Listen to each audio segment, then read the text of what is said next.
seja muito bem-vindo à nossa aula de língua portuguesa. Meu nome é Élica Gonçalves e estarei tratando hoje com vocês sobre o conto clássico. O quão é importante nós aprendermos um pouco mais sobre este gênero textual.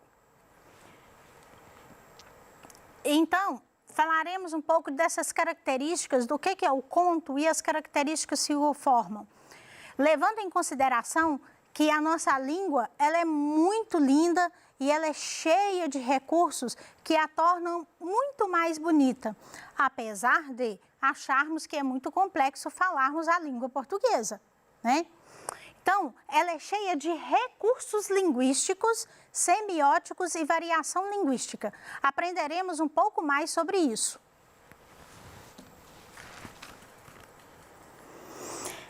Vou tratar com você um ponto importante que contribui para a construção de um texto, que são as variações linguísticas, os recursos linguísticos e semióticos.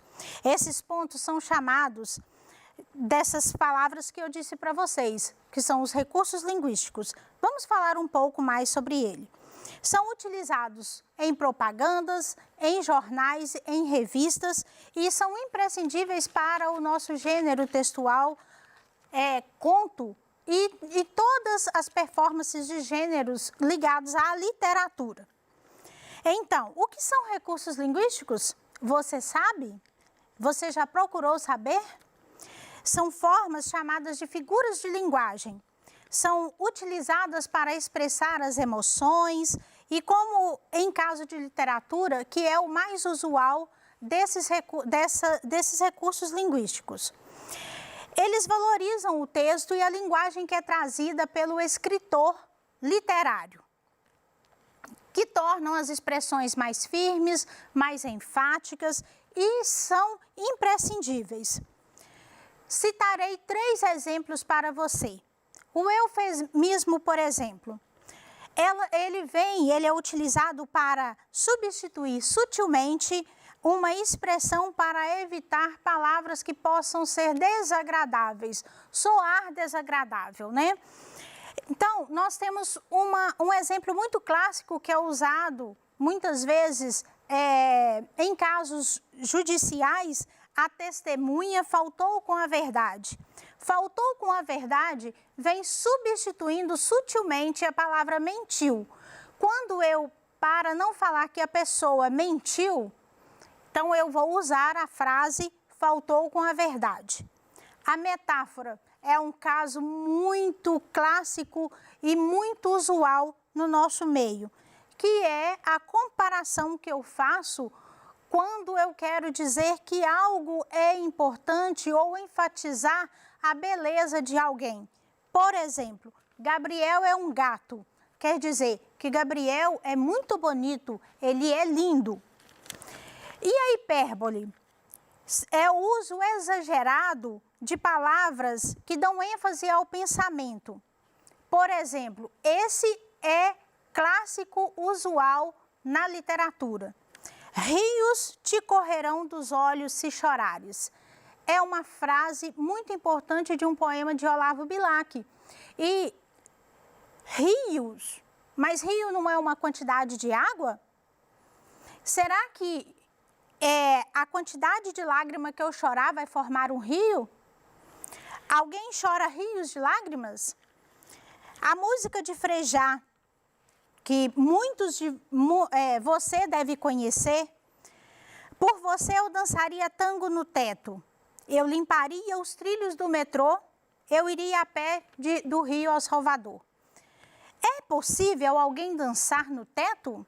Seja tango, seja outro tipo qualquer de dança. E a semiótica? Esse é um recurso que ele está sendo muito usual nos últimos tempos e que nos remete ao quê? É uma ciência que estuda os signos e a linguagem. Ajuda a compreender os elementos que estão ao nosso redor. Um exemplo, se eu digo a palavra cadeira, eu tenho a imagem da cadeira, que é o signo, porque dentro da semiótica eu tenho o signo, o significado e o significante.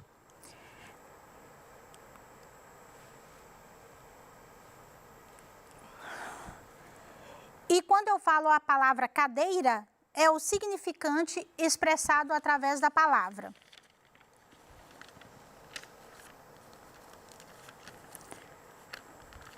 O som da palavra cachorro me faz voltar à imagem e trazer à minha mente o som do latido do cachorro. Então, esse é um recurso semiótico utilizado quando eu falo a palavra cachorro e eu me volto a pensar naquela imagem daquele cachorro, seja um cachorro feroz ou seja um cachorro doméstico. E o que dizer da variação linguística? São variadas formas de expressão da fala de um povo.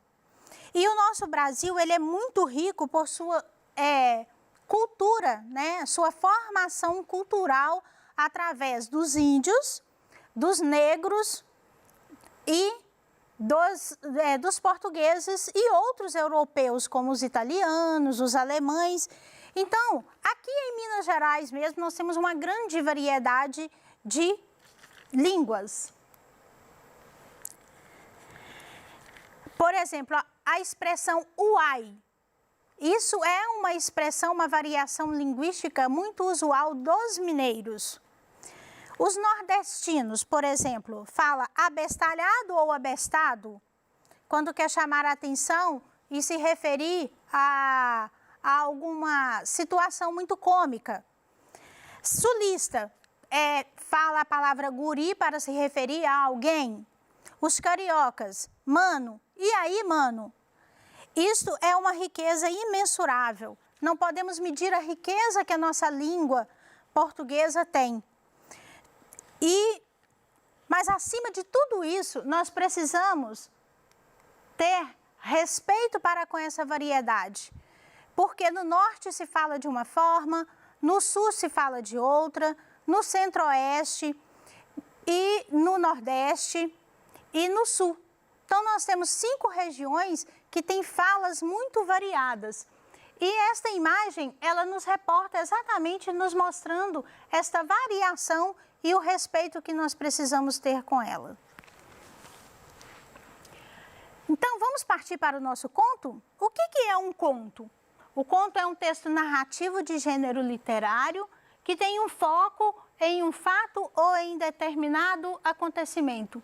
Geralmente é uma ficção, mas ele também traz contos verídicos, contos reais, que o escritor ele determina falar sobre aquela situação ocorrida. E os contos podem ser fantasiosos ou histórias de faz de conta. Nós vamos ver 2 tipos de conto. Como que essa estrutura ela é formada?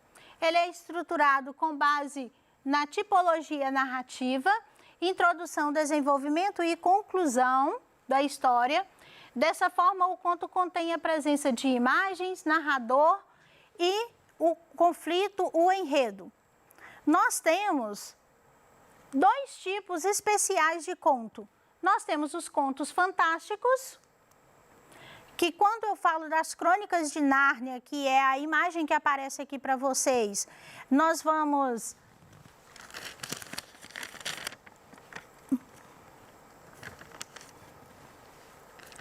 É falado sobre, né? Então, por que as Crônicas de Nárnia, ela é tratada como um conto fantástico? Porque eu tenho animais que falam, e animais não falam, né? Eles produzem sons, mas eles não falam. E temos as histórias de vampiro também, que é um conto fantástico, porque não existe vampiro.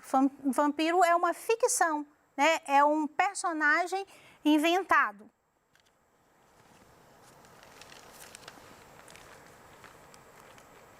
No conto de fadas, quem aqui nunca ouviu falar de conto de fada? Sua mãe deve ter te contado muito contos de fadas. Os contos de fadas, normalmente, eles expressam alguma moral ao final. Por exemplo, fábula. A fábula também é uma história que traz uma moral ao final. E eu tenho um exemplo e um desafio a te fazer, aluno. Caso você nunca tenha lido, eu te desafio a ler o livro de contos de João Guimarães Rosa, que é um grande escritor literário da nossa literatura mineira, né? É um livro chamado Sagarana. Então, eu te desafio a lê-lo, porque você estará valorizando as expressões usuais minerais que nós utilizamos no nosso dia a dia.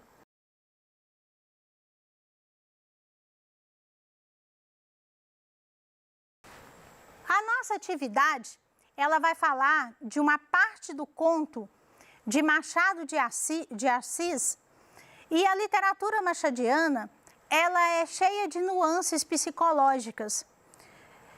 E aqui a gente vai ver uma parte do conto chamado A Cartomante.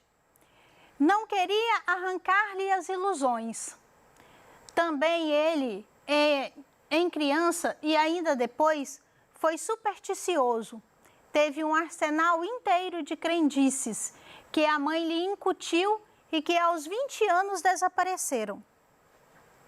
No dia em que deixou cair toda essa vegetação parasita e ficou só o tronco da religião, ele, como tivesse recebido da mãe ambos os ensinos, envolveu-os na mesma dúvida e logo depois em uma só navegação total. Camilo não acreditava em nada. Por quê? Não poderia dizê-lo, não possuía um só argumento, limitava-se a negar tudo. E digo mal, porque negar é ainda afirmar, e ele não formulava incredulidade. Diante do mistério, contentou-se em levantar os ombros e foi andando. Essa parte do conto de Machado de Assis, ele é narrado, porque o conto, ele tem um ponto principal que é o narrador. Ele é narrado na terceira pessoa. Quando fala, não queria arrancar-lhe os olhos, então ele está dizendo que uma outra pessoa, não aquela pessoa, mas ele está narrando um fato. Para a gente analisar esse conto, eu trouxe para você 3 questões relacionadas a esse fragmento. Segundo o trecho acima, Camilo. Quem era o Camilo? Era um dos personagens envolvidos no conto. E, fazendo um parêntese, aluno, esse conto de Machado de Assis, ele é muito importante, porque ele vai trazer variedades em que vai te instigar à busca de compreensão da nossa língua portuguesa. Segundo o trecho acima, Camilo, letra A. Ainda criança preferiu não acreditar em nada. Letra B. Desde criança desprezava superstições. Letra C. Diante do desconhecido preferiu ficar indiferente. Letra D. Era crédulo, apesar de negar qualquer fé. Letra E. Negava qualquer envolvimento com religião. Então, aqui a gente precisa entender o que o trecho vem dizendo para nós. Então, aqui fala, Camilo não acreditava em nada. Então, quando eu pergunto aqui, qual seria a letra que vai me dar essa resposta de forma correta? É a letra C. Diante do desconhecido, preferiu ficar indiferente. Por quê? Porque o conto, essa parte do conto, ele vem trazendo coisas que, aos olhos do personagem Camilo, era desconhecido. No dia em que deixou cair toda essa vegetação parasita, a expressão destacada refere-se a letra A, crendices, letra B, ensinos, letra C, ilusões, letra D, mistério, letra E, religião. Então, no dia em que o Camilo deixou cair toda a vegetação parasita, tudo aquilo que expressava para ele de ruim, então, o que vem se destacando aqui nessa expressão? Que eram crendices. Então, quer dizer, vegetação parasita quer se referir as crenças, aquilo que ele acreditava que era importante, mas que ele negou. A atividade 3, que a mãe lhe incutiu e que aos 20 anos desapareceram, de acordo com o texto, a palavra destacada significa, letra A, insinuar, letra B, informar, letra C, indicar, letra D, introduzir, letra E, inovar. Incutiu. O que quer dizer essa expressão?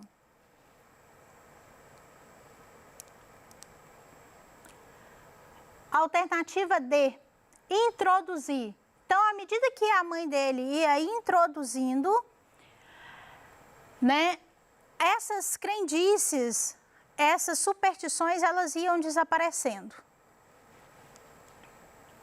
Vamos retomar um pouco. Aqui nós temos duas imagens que vão reforçar tudo isso que nós aprendemos em relação aos recursos linguísticos, aos recursos semióticos e à variação linguística.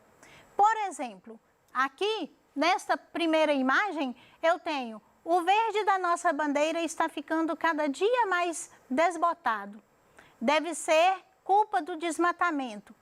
Então, quer dizer, a bandeira é o nosso signo, é a nossa imagem, né? E o desmatamento?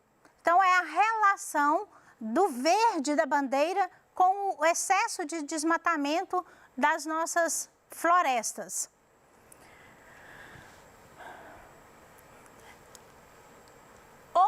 Outra imagem são expressões, né? Que foi falado anteriormente para você, o abestalhado, o oxente, o ai, mano e guri. São expressões da variedade linguística que nós temos no Brasil. Querido aluno, querida aluna, hoje eu vim aqui só para te ver. Sou covarde, sou insensata por não ser melhor, mas saiba que o amor está em mim. Esta flor que vem simbolizando a importância que você tem para a educação. Sou grata por você, aluno, por você, aluna. Se liga na educação, pois ela faz a diferença.